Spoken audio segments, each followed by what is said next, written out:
Everyone, and welcome to this Wellington market update. I'm Adam Coburn from Low & Co Realty. Obviously we're here in lockdown, and as you can see I'm at home in my home clothes, so I'm in lockdown too.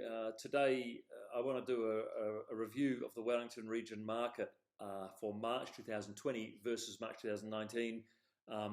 So what was the market like as we went into the COVID-19 lockdown that we're now in, and then I want to have a look at what might happen as we come out of the COVID-19 lockdown, and how might the market behave from that. So there are two parts to this. It's a longer video than normal, so if you're interested in this, go ahead and watch. If you're not, just skip through the bits you're interested or whatever.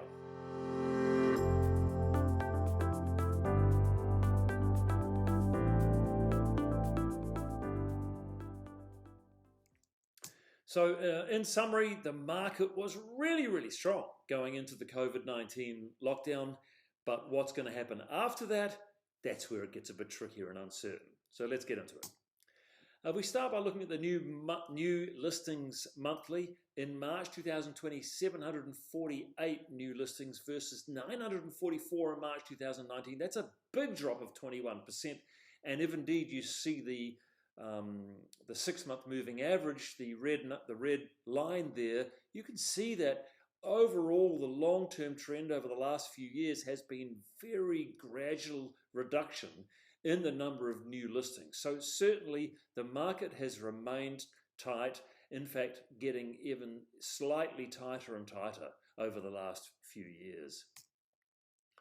And consistent with this, the median sale price has continued to go up, and the last 12 months, no exception. March 2020, 711,000. March 2019, 628,000, an increase of 11%. And that sort of 7, 8, 9, 10, 11, 12% has been quite consistent, as you can see in that straight line graph there, over the last 5 years or so. So no real let-up in the increase in the sale prices in Wellington City.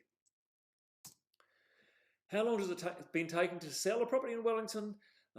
As you can see there, it has been going up slowly, gradually over the last few years since we came into our really tight market in 2016. But then over the last 12 months or so, it has reverted and has been starting to go down again, which would indicate a re-strengthening of the market. So March 2020, 27 days to sell a property in Wellington versus March 2019, 31 days, a decrease of 6%. So all of these indicators so far are strongly indicating and suggesting a continued hot market. Number of sales monthly, 2020 in March, 749 versus 809 in March 2019. Now that's a decrease of 7%. And as you can see there again, the 6-month moving average, the red line, that has gradually, ever so gradually, been going down since about 5 years ago. I don't believe this is because of a reduction in underlying demand, but more perhaps a reflection in a lack of supply. And so, but very broadly, the number of sales taking place has not been straying from a reasonably consistent band of, say, 650 to 750 or even 800 on average over the last 3 or 4 years. Inventory, how many weeks worth of supply have we had on the market in March 2020? 7 weeks worth of supply versus 8 weeks in March 2019. Obviously, that's a reduction of 1 week or 13%. But as you can see from the 6-month moving average there, the supply levels in terms of inventory have been increasing, but only very gradually until, again, sort of 9-12 months ago, where it seems the market became tighter still. And so we were way back in 2016 at sort of 5 or 6 weeks worth of supply. Then it gradually increased to about a year ago where we were hitting 8, 9, 10 weeks worth of supply. But in the last 9 or 12 months, that supply has been coming down again. And so back to 7 weeks worth of supply, which is really very tight indeed. Certainly compared to the long-term average of 16 weeks or so, very, very undersupplied in the Wellington market. And this is again reflected in the gross trade listing volumes in April 2020, which is where we are right now. About 1,527 listings on Trade Me in Wellington region versus 2,087 a year ago in April 2019, a huge drop of 27%. And again, the red line there, you can see that gradually the supply levels have been trending downwards, and in fact, the moving average for 6 months came down below 1,500 for the Wellington region for the first time I've ever seen it. So this certainly reflects a very low supply environment in the Wellington property market. So all of this, obviously, in terms of a summary to March 2020, it all adds up to a very strong market. We've had new listings down, we've had prices continuing to rise strongly, duration to sell decreasing only very slowly, and recently, and before that it was increasing slightly. Sales volume down slightly, but not all that inconsistent with the last few years. Inventory remains low and in fact has fallen over the last 6 or 9 months or so. And the gross supply volume of listings on Trade Me very low and falling. And all this adds up to a really strong market. The Wellington real estate market, no doubt about it, was very, very strong. I believe it was the strongest we've seen in the last 10 years, or as strong as what we've seen any point in the last 10 years. Very, very strong indeed going into the COVID-19 lockdown. But what about as we come out of the lockdown? Obviously, during the lockdown, the market has pretty much ground to a halt. We can't do open homes. We can't do viewings at all. People can't settle on properties. People are not really even thinking all that much about properties. They're just taking care of themselves, staying at home in lockdown, and perhaps looking forward to the future as to what might happen. But let's look at some predictions as to what perhaps might happen as we come out of this lockdown and we're able to get back into buying and selling real estate again. So I want to look at feedback or analysis from two analysts. One is CoreLogic and one is Tony Alexander. So firstly, feedback from CoreLogic. They're predicting that sales volumes are going to drop from about 85,000 in 2019 to 70 or 75,000 in 2020, maybe even lower. There's no question that's a big drop, and that we will enter into a deep recession with GDP falling 6 or 7% in 2020. Unemployment is likely to rise from 4% currently to about 8 or 9%, and I've seen Treasury forecasting or suggesting that it might hit 10%, although they believe we can probably contain it to under 10%. CoreLogic suggests also that ultimately there will be more listings, not in the short term when we come immediately out of the lockdown, because people will be really, really uncertain, and whenever there's deep uncertainty, people tend to do nothing. They sit on their hands instead of taking action of any kind. And so I don't think anyone's suggesting there'll be a lot of listings immediately we come out of lockdown, but ultimately there will be more coming to the market as perhaps some sellers come under financial pressure and need to sell or downsize, and so on. So perhaps it will move more towards being a buyer's market. The financial support measures like the wage subsidy and the bank leniency with mortgage holidays and the like, this is likely to soften the blow in terms of how deep the recession goes and any impact on prices and rents. But rents are likely to fall with Airbnbs coming into the residential tenancies or the long-term tenancy market, and with unemployment limiting tenants' ability to pay rents. But there will be significant regional differences. So, for example, the locations that rely more heavily on tourism are likely to suffer more, and in some regions there will be more unemployment than others depending on what the industry is in those locations. So those are the general predictions from CoreLogic, an overall softening of the market, but it won't be the same across the board. Tony Alexander says, look, there's a bunch of negatives that will come out of this, and there's some positives too. What will be the end result at the end of the day? Don't know. You can make your own mind up. Rather than go through all these negatives and positive, I just want to focus in terms of firstly on the negatives.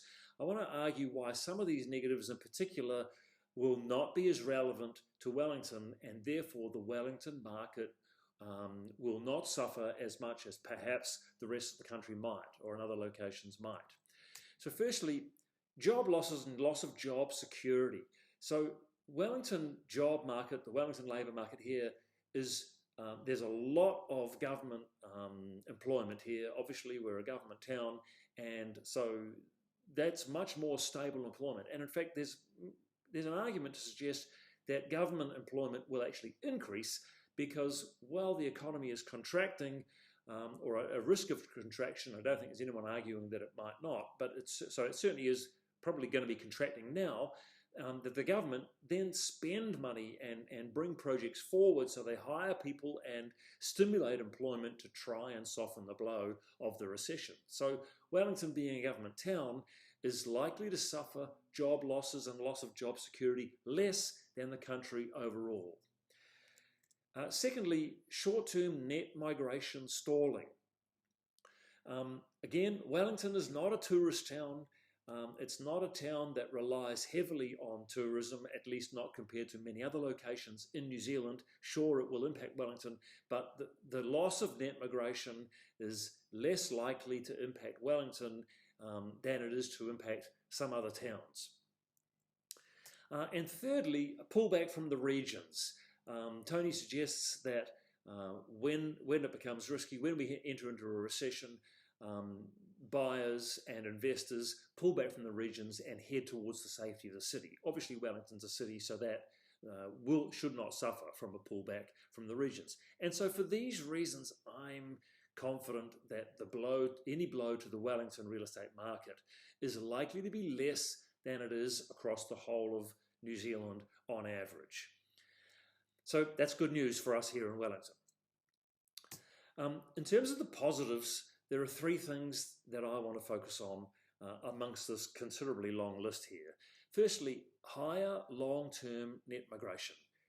We seem to be handling the COVID crisis very, very well, with the number of cases being very low, the death rate being very low. And so it looks like we're on the right track to come out of this with a really strong reputation. And there are, for example, 600,000 New Zealanders living in Australia. And once the borders are open to allow Kiwis to come home again, I can't help but think a bunch of these people are going to think, I'm going to head straight back to New Zealand.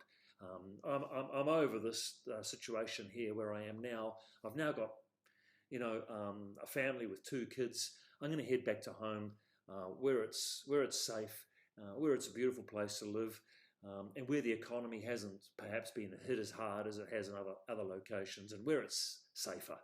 So ultimately, I think perhaps long-term net migration might actually be strengthened by this crisis, this pandemic, and in particular the way that New Zealand and the government and so on have handled it, so that ultimately migration will be stronger in the next 10 years perhaps than it has been in the last 10 years and the 10 years before that.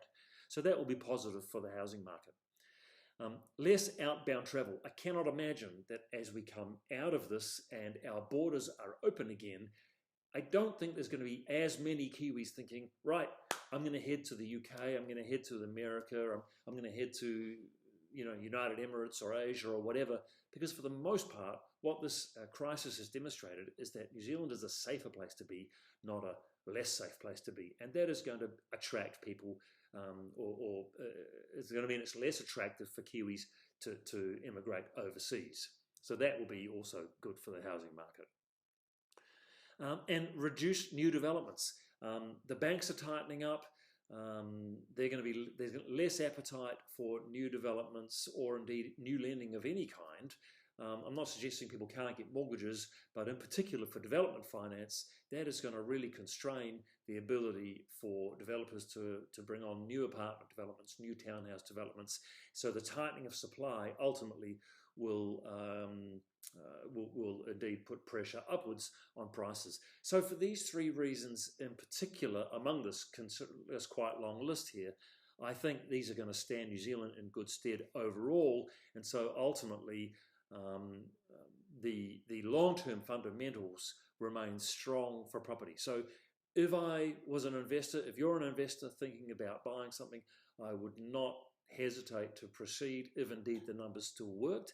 Or if you were If you are an owner looking to buy, either a first home buyer or trade up in property, then as long as you can afford it, as long as you're comfortable, the numbers still work for you, then I wouldn't hesitate. I wouldn't be concerned about what's going to happen in the next 6, 12 or 18 months, as long as you have a long-term horizon, because ultimately the fundamentals remain strong for property. So I do suspect that these are my possible conclusions.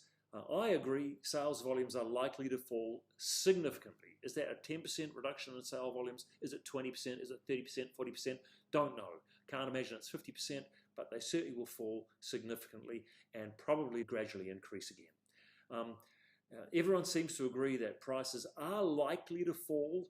My view is that, especially in Wellington, where several of these factors, like I've talked about, are mitigating factors that will cushion the blow for any reduction in prices here in Wellington.